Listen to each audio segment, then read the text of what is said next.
Matin, les cimetières de la capitale où ont eu lieu les opérations de nettoyage des tombes de nos illustres disparus. Fait marquant de ce 1er novembre, la découverte macabre au quartier Bel Air d'un cimetière englouti sous les maisons d'habitation. Et puis, la suite du feuilleton, Maître Louis Gaston Maïla, Union de forces du changement. Ce matin, les membres de l'ACR, l'Alliance pour le changement, branche de l'opposition, ont dit non à l'exclusion de Maître Maïla de l'Union des forces du changement. Madame, Monsieur, bonsoir et merci de nous recevoir sur Gabon aux télévisions pour suivre en direct de la maison Georges Raouri cette session principale d'information que nous ouvrons avec la célébration le 1er novembre de chaque année de la fête de la Toussaint pour commémorer les morts, parents, amis des défunts ont pris d'assaut ce matin, disais-je, les cimetières de Libreville où les opérations de nettoyage ont eu lieu dans la paix du Seigneur. Le constat de Pierre Claver est là, Ludwine Kavou. Le phénomène est normal ici. Circuler ou repérer une tombe dans les cimetières de Libreville relève d'une grande gymnastique pour les nombreux parents venus visiter leurs morts. La Toussaint, fête de tous les saints, est un rendez-vous annuel que les vivants sont venus célébrer avec leurs défunts par les recueillements, nettoyages, dépôts de gerbes de fleurs, de boissons et même de viennoiseries. Quand vous voyez les gens venir se recueillir auprès des tombes, c'est en mémoire des êtres chers. Nous sommes venus se recueillir, nettoyer, histoire un peu de prier. La Toussaint, c'est aussi un moyen pour certains de se faire plein les poches, à l'image de ces fleuristes, photographes et nettoyeurs. On est venu travailler un peu, nettoyer le cimetière et tout. On est venu pour aider les parents. Ils nous donnent quelque chose en retour. Ça dépend d'abord de la tombe. Si c'est une grosse tombe, on peut nous remettre 5 000. Si c'est une petite, même 3 000. La pluie s'est invitée au rendez-vous du jour. Les nombreux parents présents dans les cimetières de Libreville ont continué de se recueillir, comme pour dire, seul le jour de la Toussaint est consacré à leurs défunts. Les lieux de repos de nos défunts se trouvent être aujourd'hui totalement saturés. Les places où jadis existaient les cimetières ont laissé place à de nombreuses habitations. On parle même à la profanation de certaines tombes. C'est le constat de Pierre Claver est là et Charline Ouorapira. Au fil des ans, les Toussaints passent, mais les rituels ne se ressemblent pas. Aujourd'hui, les morts et les vivants cohabitent ensemble. Mais de quel repos éternel s'agit-il ? Des tombes ensevelies dans les constructions, c'est le constat fait lors de notre descente sur le terrain en ce jour de Toussaint au quartier Bel Air. Là-bas, les cimetières sont rasés et font place aux habitations. C'est tout un quartier de la communauté étrangère béninoise construite dans les cimetières Sekiani. Je ne sais pas quoi vous dire, parce que logiquement, ce que je sais, c'est qu'ici, c'était un cimetière. Là où il y avait un cimetière, on a tout revendu pour que ce soit des terrains de concessions privées, à travers lesquels beaucoup de tombes ont été enterrées sous des maisons, sous des sous-bassements. La plupart des tombes, pratiquement. Eu égard à ce constat, le même dans d'autres cimetières de la place, nous ne prétendons pas avoir une expertise en BTP, mais que font les ingénieurs en bâtiment des ossements qu'ils retrouvent lors des travaux. Cette profanation des tombes, qui se fait sous la complicité des autorités, devrait interpeller les municipalités et le gouvernement sur l'occupation anarchique des cimetières. Le respect des morts étant sacré, nous devons un tant soit peu, par conscience morale, de respecter ce principe universel. La découverte de ce 1er novembre 2012 dans la capitale gabonaise, c'est au quartier Bel Air où un cimetière est complètement englouti par de nombreuses habitations, un comportement qui procède du manque de respect pour nos illustres disparus. Ajouté à cela la profanation des tombes qui devient aujourd'hui à Libreville un sport quotidien. Analyse Amélie Blanche Mbougou et Issima. Les mots ne sont pas assez forts pour expliquer cette découverte macabre. Le cimetière Sekiani de Bel-Air, transformé au fil des ans en cité. Ici, les tombes sont rasées, profanées, les dernières demeures de nos défunts, où ils sont censés se reposer en paix, ont été vendues à prix d'or et achetées comme des petits pains par une communauté amie étrangère vivant sur le sol gabonais, devenus propriétaires des lieux et qui revendent à d'autres acquéreurs sous le nez et la barbe de nos autorités. Alors, question, à qui profitent ces actes immoraux? Une telle pratique est-elle coutumière dans nos pays? Acheter un cimetière et y construire des bâtisses?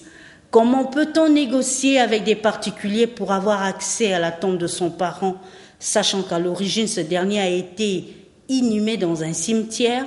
Il y avait un cimetière ici, beaucoup de parents ont été enterrés ici, dont les miens. Vous voyez aujourd'hui c'est la Toussaint, je suis venu pour essayer d'être avec ma famille, ceux qui sont là. Mais je vous avoue que nous sommes complètement dessus.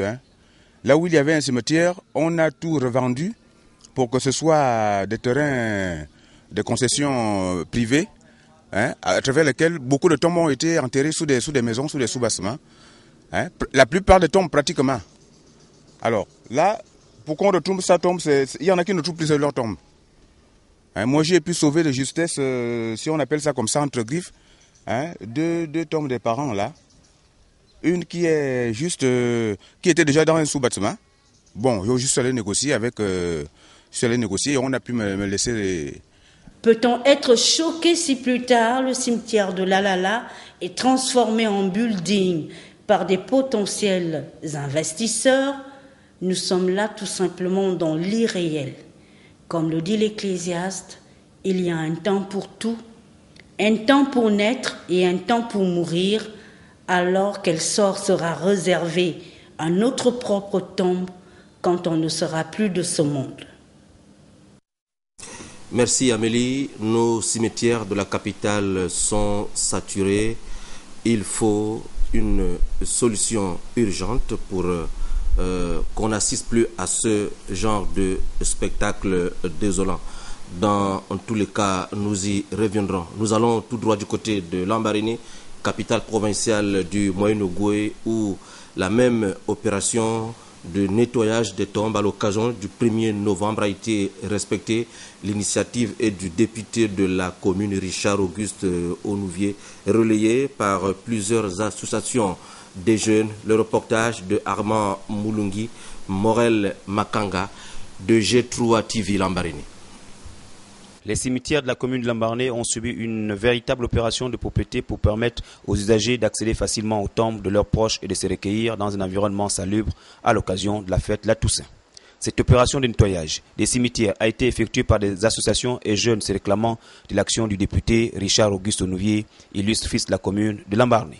Nous sommes la jeunesse lambaréné et nous tenons à remercier le député de la commune pour cette action qui dure depuis une dizaine d'années. C'est-à-dire qu'il y a des gens qui sont enterrés sur différents sites et qui n'ont plus de parents sur place. Alors cette action permet à ces gens-là d'être nettoyés chaque année. Encore une fois de plus, au nom de la Force Tranquille et au nom de mon coordinateur qui est à côté de moi, je remercie le député de la commune au nom de toute la jeunesse. Cette initiative, devenue une tradition à la veille de la fête de la Toussaint, est une manière pour Richard Auguste Onouvier et les siens de témoigner tout leur amour et respect envers ceux qui nous ont précédés dans l'au-delà. Après avoir fait le tour de différents sites en compagnie du coordinateur de l'opération, la première adjointe au maire du premier arrondissement s'est exprimée en ces mots. Je prends la parole ici pour remercier l'action une fois salutaire du député de la commune. J'ai cité l'honorable Richard Auguste Onouvier, qui n'a jamais cessé de ménager aucun effort par rapport à son action pérenne pour l'entretien de nos cimetières. Encore une fois, je dirais que cette action, c'est une action salutaire, ce qui prouve à suffisance l'intérêt que nous portons pour nos morts. Et au nom du conseil municipal, nous tenons à remercier une fois de plus l'honorable de la commune Richard Auguste-Nouveau. Hier, ils étaient comme nous. Demain, nous serons comme eux. Le rendez-vous a été pris pour le 1er novembre prochain. Sous la haute présidence de son Excellence Ali Bongo Ondimba, président de la République, chef de l'État, le Conseil des ministres se tiendra demain vendredi 2 novembre 2012 à 11h précises dans la salle habituelle au palais de la présidence de la République. Tous les membres du gouvernement présents sur le territoire national doivent prendre part à cette très importante réunion. Nous y reviendrons avant la fin de ce journal. Je vous le disais, Maître Louis-Gaston Maïla ne partira pas de l'UFC. C'est en tout cas la position adoptée ce matin par l'ACR, l'Alliance pour le changement et la restauration, l'autre branche de l'opposition gabonaise, 24 heures après son exclusion de l'Union des forces du changement. Voici la déclaration du porte-parole de l'ACR recueillie par Célestin Nguemobam et Joseph Biogué de notre rédaction. Les partis membres de l'ACR qui se proclament cofondateurs de l'UFC et qui réaffirment leur adhésion à ce regroupement de partis politiques ne se reconnaissent pas dans la décision citée plus haut. Maître Maïla et l'UPNR restent membres de l'UFC. L'ACR porte à la connaissance des Gabonaises et des Gabonais qu'à Mouila, elle s'était engagée pour que le Gabon parvienne à l'alternance politique, démocratique, et pour cela, demandait au gouvernement gabonais l'organisation d'une conférence nationale souveraine comme étant une des voies, mais aux côtés de la transparence électorale, dont la biométrie et toute autre option présente ou à venir. L'ACR avait par ailleurs exigé la réhabilitation de l'UN injustement dissous. Ce rappel de notre engagement de Mouila avait pour but de préciser que l'ACR reste dans cette optique. La déclaration de ce jour n'est donc pas en contradiction avec nos engagements de Mouila. Et vous l'avez tous compris. Elle vient simplement rappeler avec force que l'ACR, qui a été créée en 2009, est un regroupement de 7 partis et associations politiques, légalistes et respectueuses des autorités établies. L'ACR qui prône le respect de l'état de droit démocratique, le respect d'une base légale, le respect des procédures, y compris les procédures disciplinaire au sein d'un groupement politique, ne se reconnaît pas dans la décision unilatérale et inique qui a été prise pour exclure Maître Louis-Gaston Maïla et l'UPNR. Les règles démocratiques les plus élémentaires requéraient que l'intéressé fût entendu au sein d'un conseil de discipline.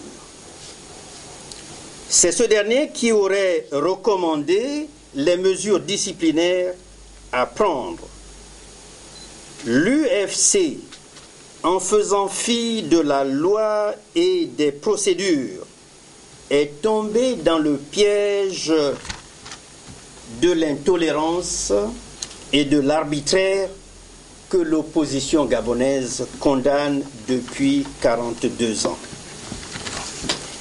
Ceci posé, l'Alliance pour le changement et la restauration s'indigne et condamne avec la dernière énergie le scénario qui a été monté au siège du CDJ par les militants d'un certain parti qui entend occuper une position hégémonique au sein de l'UFC. les partis membres de la CR condamnent en même temps les agressions dont leurs membres ont été l'objet, tant à l'intérieur qu'à l'extérieur du siège du CDJ, que la conduite arbitraire des débats par le président de séance, Jules Aristis Bourdès Ogoulguendé, qui n'est pas le président élu